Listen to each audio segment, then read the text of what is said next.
Kollam high ஸ்ட்ரீட்டில் SSR டெக்ஸ்டைல்ஸின் கோடைகால தள்ளுபடி விற்பனை. நம்ப முடியாத விலை கழிவு. 02084715411. அமோக வெற்றியீட்டிய பிள்ளையானுக்கு அமைச்சு பதவி, சிறைக்கு சென்றது அழைப்பு.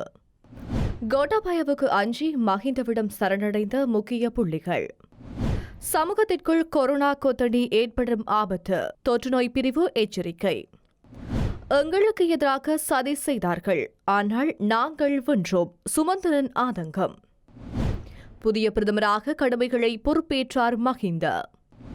ஸ்ரீலங்காவில் பரபரப்பை ஏற்படுத்தியுள்ள புகைப்படம். முன்னாள் நாடாளுமன்ற உறுப்பினர்கள் 32 பேருக்கு ஏற்பட்ட பரிதாப நிலை. பிரிந்து நின்றால் தமிழரின் இலக்கை அடைய முடியாது, சம்பந்தன் பேச்சு. உங்களுக்கு நான் நன்றி கடன் பட்டுள்ளேன், மஹிந்த உருக்கம். ஐதேகவை வழிநடத்த நான் தயார், ருவான் வெளிப்படை பேச்சு. கண்டியில் நாளை இடம்பெறும் புதிய அரசாங்கத்தின் அமைச்சரவை பதவியேற்பில் பங்கேற்குமாறும் அமைச்சு பதவியை பொறுப்பேற்குமாறும் தமிழ் மக்கள் விடுதலை புலிகளின் கட்சியின் தலைவரும் முன்னாள் போராளியுமான பிள்ளையான் என்ற சிவநேசத்துறை சந்திரகாந்தனுக்கு அழைப்பு விடுக்கப்பட்டுள்ளது. இன்னும் பிள்ளையானுக்கு எந்த அமைச்சு பொறுப்பு வழங்கப்படும் என்றோ, அமைச்சரவை அந்தஸ்து அல்லது அந்தஸ்தற்ற அமைச்சு வழங்கப்படுமா என்பது குறித்தும் எதுவும் தெரியாது என்று பிள்ளையானுக்கு நெருக்கமான தரப்புகள் தெரிவித்துள்ளன. தேர்தலுக்கு முன்னர் தமது கட்சிக்கு அமைச்சு பதவி வழங்கப்படும் என்று பொதுஜன பெரமுனவினால் உறுதியளிக்கப்பட்டிருந்ததாக பிள்ளையானின் தரப்புகள் சுட்டிக்காட்டியுள்ளன. தமிழ் தேசிய கூட்டமைப்பின் முன்னாள் நாடாளுமன்ற உறுப்பினர் யோசப் பராஜசிங்கத்தின் கொலை தொடர்பில் குற்றம் சுமத்தப்பட்டு விளக்கமறியலில் தடுத்து வைக்கப்பட்டுள்ள பிள்ளையான் கடந்த நாடாளுமன்ற தேர்தலில் மட்டக்களப்பில் போட்டியிட்டு வெற்றி பெற்றார். இதேவேளை பிள்ளையானுக்கு சட்ட ரீதியாக அனுமதி வழங்கி அவரை கண்டியில் நடைபெறும் அமைச்சரவை பதவியேற்பில் பங்கேற்கச் செய்வது தொடர்பில் நேற்று கொழும்பில் கலந்துரையாடல்கள் இடம்பெற்றுள்ளன. ஏற்கனவே பிள்ளையானுக்கு எதிராக சட்டமா அதிபர் மட்டக்களப்பு மேல் நீதிமன்றில் குற்றப்பத்திரிகை தாக்கல் செய்துள்ளமையும் இங்கு குறிப்பிடத்தக்கது. தமக்கு அமைச்சு பதவி வழங்குமாறு கோரி பெருமளவு நாடாளுமன்ற உறுப்பினர்கள் பிரதமர் மஹிந்த ராஜபக்ஷவிடம் கோரிக்கை விடுத்து வருகின்றனர். இம்முறை தேர்தலில் வெற்றி பெற்ற பாரிய அளவிலான ஸ்ரீலங்கா பொதுஜன பெரமுன வேட்பாளர்கள் பிரதமரிடம் அமைச்சு பதவி கோரி வருவதாக தகவல்கள் வெளியாகியுள்ளது. அமைச்சர்கள் தொடர்பில் ஜனாதிபதி கோட்டாபய ராஜபக்ஷ அறிவித்துள்ளமையினால் அவரிடம் இது தொடர்பான கோரிக்கைகள் விடுவதற்கு அச்சமடைந்த உறுப்பினர்கள் பிரதமரை நாடியுள்ளனர். இதனால் கட்சி உறுப்பினர்கள் பிரதமர் மஹிந்த ராஜபக்ஷவை சந்தித்து பல்வேறு முறையில் விருப்பமான அமைச்சு பதவிகளை கேட்பதாக கூறப்படுகின்றது. ஸ்ரீலங்கா பொதுஜன பெரமுனவில் நாடாளுமன்றத்துக்கு தெரிவாகிய 150 பேரில் 100 பேர் இவ்வாறு கோரிக்கை விடுத்துள்ளதாக தகவல் வெளியாகியுள்ளது. மஹிந்த ராஜபக்ஷவிடம் நேரடியாகவும் அவரின் குடும்ப உறுப்பினர்களுக்கு நெருக்கமான நபர்களிடமும் கோரிக்கை விடுக்கப்பட்டுள்ளதாக தகவல்கள் வெளியாகியுள்ளது. எவ்வாறாயினும் நாளைய தினம் அமைச்சரவை பதவி பிரமாண நிகழ்வுகள் இடம்பெறவுள்ளமை குறிப்பிடத்தக்கது. சமூகத்துக்குள் கொரோனா கொத்தணி ஏற்படும் ஆபத்து இன்னமும் நீங்கவில்லை என தொற்றுநோய் விஞ்ஞான பிரிவு எச்சரிக்கை விடுத்துள்ளது. பொதுமக்கள் உரிய சுகாதார ஆலோசனைகளுக்கு அமைய தினமும் செயல்பட வேண்டும் என தொற்றுநோய் விஞ்ஞான பிரிவு தெரிவித்துள்ளது. சுகாதார ஆலோசனைகளுக்கு அமைய செயல்படுவதன் மூலம் கொரோனா தொற்று சமூகத்திற்குள் பரவுவதை தவிர்க்க முடியும் என குறிப்பிடப்பட்டுள்ளது. நேற்றைய தினம் மாத்திரம் 27 புதிய கொரோனா நோயாளிகள் அடையாளம் காணப்பட்டுள்ளனர். அதற்கமைய இலங்கையில் இதுவரையில் 2871 பேர் கொரோனா நோயாளர்களாக அடையாளம் காணப்பட்டுள்ளனர். இலங்கை தமிழரசுக் கட்சியின் தலைமை பதவியை ஸ்ரீதரனுக்கு வழங்கினால் அதனை தான் ஆதரிப்பேன் என தமிழ் தேசிய கூட்டமைப்பின் பேச்சாளர் MA சுமந்திரன் தெரிவித்துள்ளார். ஆஸ்திரேலிய ஊடகம் ஒன்றுக்கு வழங்கிய செவ்வியிலேயே அவர் இதனை கூறியுள்ளார். தொடர்ந்தும் பேசிய அவர், கட்சிக்கு எதிராக நான் நடந்து கொள்பவன் அல்ல. எனினும் சக வேட்பாளர்கள் எனக்கு எதிராக பரப்புரைகள் செய்தார்கள். நான் ஒருபோதும் அப்படி செய்யவில்லை. எனக்கு ஆதரவாக ஸ்ரீதரன் மட்டுமே இருந்தார். இதனால் இறுதியில் அவருக்கு எதிராகவும் பரப்புரைகள் செய்தார்கள். இறுதியில் நானும் ஸ்ரீதரனுமே வெற்றி பெற்றோம். எமக்கு எதிராக சதி செய்தவர்கள் தோல்வியடைந்தார்கள். மக்கள் தீர்ப்பின்படி ஸ்ரீதரனும் நானும் வெற்றி பெற்றிருக்காவிட்டால் கட்சி இன்னமும் அவமான நிலைக்கு தள்ளப்பட்டிருக்கும். ஓர் ஆசனத்தை பெற வேண்டிய நிலைக்கு தள்ளப்பட்டிருக்கும். இதேவேளை கட்சி மறுசீரமைக்கப்படும் போது அனைவரும் விரும்பி தலைமை பதவியை வழங்கினால் அதனை ஏற்றுக்கொள்வேன் என ஸ்ரீதரன் கூறினார். தனக்கு அந்த பதவியை தருமாறு அவர் கோரவில்லை. அவ்வாறு ஸ்ரீதரனுக்கு தலைமை பதவி வழங்கினால் அதற்கு நான் ஆதரவு வழங்குவேன். மேலும் தேசிய பட்டியல் அறிவிப்பு முடிவு செய்யப்பட்டுள்ளது. இதில் இழுபறி ஏதும் இல்லை என தெரிவித்தார்.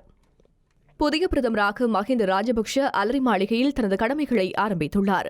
அதன்படி மஹிந்த ராஜபக்ஷ இன்று 11ஆம் தேதி செவ்வாய்க்கிழமை காலை 10:30 மணியளவில் தமது கடமைகளை பொறுப்பேற்றுள்ளார். கடந்த ஞாயிற்றுக்கிழமை 9ஆம் தேதி வரலாற்று சிறப்புமிக்க கலனி ரஜமகா விகாரையில் மஹிந்த ராஜபக்ஷ இலங்கையின் 14வது பிரதமராக ஜனாதிபதி கோட்டாபய ராஜபக்ஷ முன் பதவியேற்றார். குருணாகல் மாவட்டத்தின் பொதுத் தேர்தலில் போட்டியிட்ட மஹிந்த ராஜபக்ஷ இம்முறை 5,27,364 விருப்பு வாக்குகளை பெற்றுள்ளார். இந்நாட்டின் பொதுத் தேர்தல் வரலாற்றில் அதிக எண்ணிக்கையிலான வாக்குகளை அவர் பெற்றுள்ளார்.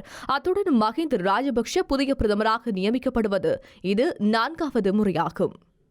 ஹம்மாந்தோட்டையில் சீனா SW என்ற எழுத்துக்களை உச்சரிக்கும் வகையில் பிரம்மாண்டமான கட்டடங்கள் நிர்மாணிக்கப்படுவதாக தெரிவிக்கப்படுகின்றது. இதுகுறித்து சமூக ஊடகங்களில் தகவல்களும் புகைப்படங்களும் பரப்பப்படுகின்றன. ஹம்மாந்தோட்டை சூரிய வெவ பகுதியை கூகுள் உதவி கொண்டு தேடிய பொழுது குறித்த கட்டடங்கள் தொடர்பான படங்கள் கிடைக்கப்பெற்றுள்ளதாக ஆங்கில ஊடகம் ஒன்று செய்தி வெளியிட்டுள்ளது. இந்த கட்டடங்கள் ஹம்பாந்தோட்டையில் மிருஜவில சூரிய வெவ சாலையில் அமைந்துள்ள சீனா SLK ஹார்பர் சேவைக்கு சொந்தமானவை என அடையாளம் காணப்படுகின்றது. எனினும் இது தொடர்பான மேலதிக தகவல்கள் எவையும் வெளியாகவில்லை என்பதும் குறிப்பிடத்தக்கது. கடந்த முறை நாடாளுமன்றத்துக்கு தெரிவு செய்யப்பட்டு இம்முறை தெரிவு செய்யப்படாத 32 முன்னாள் நாடாளுமன்ற உறுப்பினர்கள் ஓய்வூதியத்தை இழந்துள்ளனர். நாடாளுமன்ற உறுப்பினர் பதவிக்காலத்தை 5 ஆண்டுகள் பூர்த்தி செய்யாததே இதற்கு காரணம். 5 ஆண்டுகள் ஒருவர் தொடர்ந்தும் நாடாளுமன்ற உறுப்பினராக பதவி வகித்தால் அவருக்கு ஓய்வூதியம் கிடைக்கும். 2015ஆம் ஆண்டு நாடாளுமன்ற தேர்தலும் தேசிய பட்டியல் மூலமாகவும் பலர் நாடாளுமன்றத்துக்கு தெரிவு செய்யப்பட்டதுடன் அவர்கள் 4 ஆண்டுகள் 8 மாதங்கள் மாத்திரமே நாடாளுமன்ற உறுப்பினராக பதவி வகித்தனர். இதனால் கடந்த முறை நாடாளுமன்றத்துக்கு தெரிவு செய்யப்பட்டவர்கள் 5 ஆண்டு பதவிக்காலத்தை நிறைவு செய்யவில்லை. நாடாளுமன்றத்தில் 5 ஆண்டு பதவி வகித்த ஒருவருக்கு அவரது சம்பளத்தில் 1/3 ஓய்வூதியமாக வழங்கப்படும். ஐக்கிய தேசிய கட்சியின் சார்பில் நாடாளுமன்றத்தில் அங்கம் வகித்தவர்களே அதிக அளவில் ஓய்வூதியத்தை இழந்துள்ளனர். ஐக்கிய தேசிய கட்சியை சேர்ந்த 32 முன்னாள் நாடாளுமன்ற உறுப்பினர்கள் தமது ஓய்வூதியத்தை இழந்துள்ளனர். தமிழ் தேசிய கூட்டமைப்பை சேர்ந்த 4 பேரும், ஐக்கிய மக்கள் சுதந்திர கூட்டமைப்பை சேர்ந்த 2 பேரும், மக்கள் விடுதலை முன்னணியை சேர்ந்த ஒருவரும் தமது ஓய்வூதியத்தை இழந்துள்ளனர். ஓய்வூதியத்தை இழந்த நாடாளுமன்ற உறுப்பினர்களின் விவரம்: ஐக்கிய தேசிய கட்சி மலிக் சமரவீர, ஹிருணிகா பிரேமச்சந்திர, சத்ரு சேனரத்ன, ஆனந்த அல்த்கமகே, பந்துல பண்டாரிகுட, சந்திம கமகே, கருணாரத்ன பரணவிதான, தயா கமகே, ஆசு மாரசிங்க, சமன் ரத்னபிரிய, நடராஜா திலகேஷ், S. வேலுகுமார், மொஹமட் மன்சூர், சிசிரகுமார், ரஹ்மான் இஸ்தான், நாலக கொலன்னே, துசிதா விஜயமான, சந்திக்க Samarasinghe, M. Nawawi, S. Salman, A. Hafiz, Jayampathi Wickramaratne, Mayantha Dissanayake, ஐக்கிய மக்கள் சுதந்திர முன்னணி நிரோஷன் பிரேமரத்ன, மனோஜ் ஸ்ரீசேன, மலித் ஜெயதிலக, மக்கள் விடுதலை முன்னணி நளிந்த ஜெயதிச, தமிழ் தேசிய கூட்டமைப்பு சாந்தி ஸ்ரீஸ்கந்தராஜா, சிவபிரகாசம் சிவமோகன், K. கோடீஸ்வரன், ஈஸ்வரன் சரவணபவன் ஆகியோர் ஓய்வூதியத்தை இழந்துள்ளனர். நாம் பிரிந்து செயல்படுவதால் அல்லது பிரிந்து செல்வதால் தமிழர்களின் இலக்கை ஒருபோதும் அடைய முடியாது என தமிழ் தேசிய கூட்டமைப்பின் தலைவர் இரா சம்பந்தன் தெரிவித்துள்ளார். திருகோணமலையில் நேற்று நடைபெற்ற ஊடகவியலாளர் சந்திப்பில் வைத்தே அவர் இந்த விடயங்களை குறிப்பிட்டுள்ளார். மேலும் தெரிவிக்கையில், எமது அரசியல் பயணத்தில் எமது மக்களுக்காக இந்த நாட்டில் அரசியல் தீர்வை பெறுவதற்காக நாங்கள் பல நடவடிக்கைகளை முன்னெடுத்தோம். எனினும் கடந்த ஆட்சிக் காலத்தில் இடம்பெற்ற குழப்ப காரணமாக தீர்வை எம்மால் அடைய முடியாமல் போனது. நாம் பிரிந்து செயல்படுவதால் அல்லது பிரிந்து செல்வதால் எவ்விதமான நன்மையும் நாம் அடையப் போவதில்லை. எமது இலக்கு ஒன்று. அந்த இலக்கு என்னவென்றால் தமிழ் தேசிய இனம், தமிழ் மக்கள் தாம் சரித்திர ரீதியாக வாழ்ந்து வந்த இடங்களில் உறுதியான அரசியல் தீர்வை பெற்று நிம்மதியாக வாழ வேண்டும்.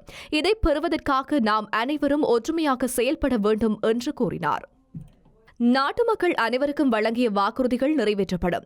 ஜனாதிபதி கோட்டாபய ராஜபக்ஷ தலைமையிலான புதிய அரசாங்கத்தில் சுபீட்சமான எதிர்கால கொள்கை திட்டம் முறையாக செயல்படுத்தப்படும் என்று பிரதமர் மஹிந்த ராஜபக்ஷ அறிக்கை வெளியிட்டுள்ளார். குருணாகல் மாவட்டத்தில் வெற்றி பெற்ற அவர் வரலாற்று சாதனை படைத்திருக்கின்றார். இந்நிலையில் மாவட்ட மக்களுக்கு நன்றி தெரிவித்துள்ளார். இடம்பெற்று முடிந்த பொதுத் தேர்தலில் குருணாகலை மாவட்டத்தில் வேட்பாளராக போட்டியிட்ட எனக்கு 5,27,364 விருப்பு வாக்குகள் கிடைக்கப்பெற்றுள்ளன. இலங்கை அரசியல் வரலாற்றில் விருப்பு வாக்கு முறையில் முதல் தடவையாக இவ்வாறானதொரு மாற்றத்தை ஏற்படுத்திய குருநாகல் மாவட்ட மக்கள் என் மீது கொண்டுள்ள நம்பிக்கைக்கு என்றும் கடன்பட்டுள்ளேன். இந்த வெற்றியை பெறுவதற்கு உதவி செய்த பொதுஜன பெரமுனவின் குருநாகல் மாவட்ட ஒருங்கிணைப்பாளர்கள், ஏனைய வேட்பாளர்கள் மற்றும் ஆதரவாளர்கள் அனைவருக்கும் நன்றியை தெரிவித்துக் கொள்கின்றேன். இடம்பெற்று முடிந்த பொதுத் தேர்தல் எமது அரசியல் வரலாற்றில் 9வது பொதுத் தேர்தல். 2015ஆம் ஆண்டு அரசியல் ரீதியாக பாரிய சவால்களையும் நெருக்கடிகளையும் எதிர்கொண்ட நிலைக்கு குருநாகல் மாவட்டத்தில் போட்டியிட்டேன்.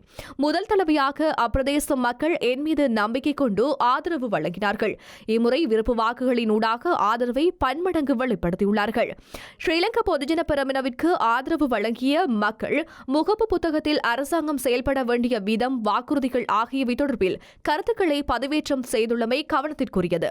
மக்கள் எதிர்பார்க்கும் அரசியல் நிர்வாகத்தை சிறந்த முறையில் முன்னெடுப்போம். மக்களின் விருப்பத்திற்கு மாறாக செயல்படும் போது மக்களால் நிராகரிக்கப்பட வேண்டிய நிலைமை தோற்றம் பெறும். மக்கள் மத்தியில் முன்வைத்த வாக்குறுதிகள் அனைத்தையும் நிறைவேற்றுவோம்.